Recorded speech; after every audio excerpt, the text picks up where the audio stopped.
In this lesson, you will learn to apply the theorems and corollaries about isosceles triangles. Now the first question is, what is an isosceles triangle?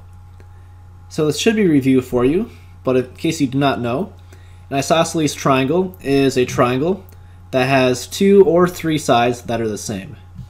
So here we see a diagram of an isosceles triangle, where isosceles triangle, like we said, has at least two sides that are congruent. And then the legs are going to be the two sides that are congruent.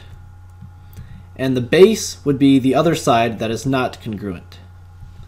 And then the base angles would be the angles at the base. So these angles that are across from the legs or at the base would be considered your base angles. So make sure you know these terms. Make sure you know what an isosceles triangle is, the legs, base, and base angles. We also have a vertex angle, which is going to be the other angle that's not the base angle. So the vertex angle is not as commonly used, but make sure you know that term as well.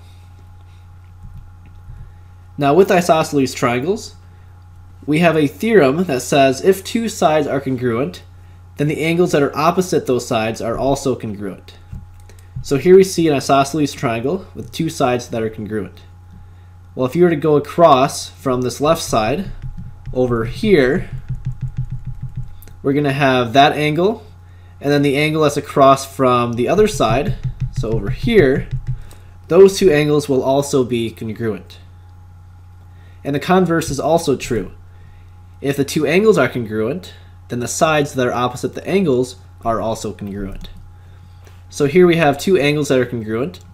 If I go across from the angle to this side over here, and then across from the other angle to this side, those sides would also be congruent. And then lastly, there's a corollary that says that the bisector of the vertex angle of an isosceles triangle will be perpendicular to the base at the midpoint. So here is our isosceles triangle. If you were to create a bisector of the vertex angle, so up here at the top would be your vertex angle, and you were to bisect it with this segment, what happens is now we have two angles that are congruent up here because we bisected the angle, but then this bisector will create a perpendicular line with the base. So that's going to be 90 degrees. But in addition to that, it's also going to hit that base at the midpoint, meaning that now we also have two congruent segments right here on the left and here on the right. And that concludes our lesson for today. We will see you next time.